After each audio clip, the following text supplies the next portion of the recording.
लोकसभा में नेता प्रतिपक्ष और कांग्रेस सांसद राहुल गांधी शनिवार को एक दिवसीय बिहार दौरे पर पटना पहुंचे। यहां उन्होंने बापू सभागार में आयोजित संविधान सुरक्षा सम्मेलन को संबोधित करते हुए केंद्र सरकार पर जमकर निशाना मोदी जी के साधा। सामने मैंने कहा है,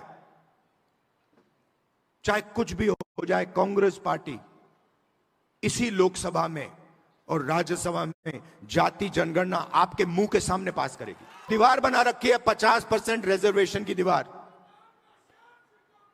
उस दीवार को हम लोकसभा और राज्यसभा में तोड़ के परे कर देंगे। रिजर्वेशन 50% से ज्यादा होना चाहिए, जाति जनगणना होनी चाहिए और हर जात को इस देश में भागीदारी मिलनी चाहिए। ये कॉन्स्टिट्यूशन कह रहा है, ये संविधान कह रहा है, इसमें लिखा हुआ है।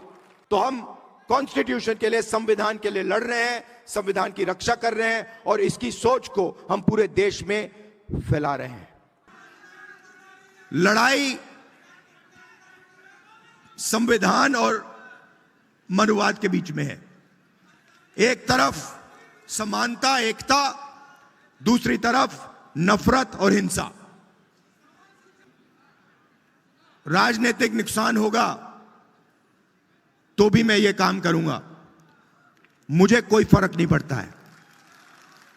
जितना नुकसान हो वो सब हो जाए, मुझे कोई फर्क नहीं पड़ता।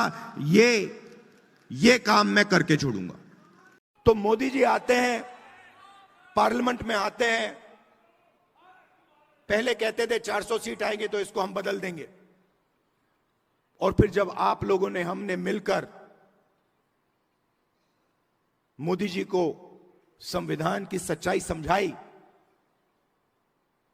तो फिर पहले दिन इलेक्शन के बाद आए तो फिर ऐसे आए थे।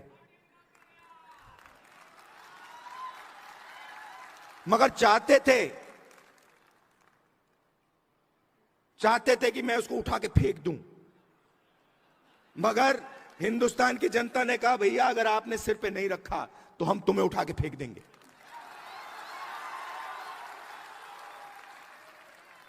तो इसलिए प्रधानमंत्री ने इसको यहां रखा, मत्था टेका, अंदर चले गए और फिर अपना काम फिर से शुरू कर दिया।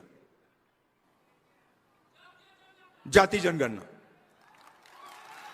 और हम छोड़ने वाले नहीं है। और ये बिहार वाला जाति जनगणना नहीं, ये फेक जो जाति जनगणना इन्होंने किया है, लोगों को बेवकूफ बनाने वाला, ये नहीं।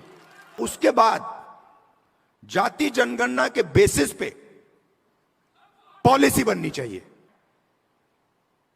गरीब लोगों के पास रोजगार नहीं है, किसान को सही आमदनी नहीं मिलती, मजदूर को सही कॉम्पेंसेशन नहीं मिलती। क्यों? क्योंकि पूरा का पूरा धन वही 10-15 लोगों के हाथ में जा रहा है।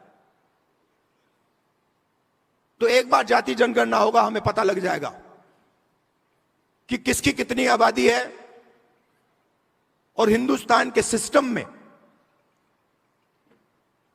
उसकी कितनी भागीदारी है।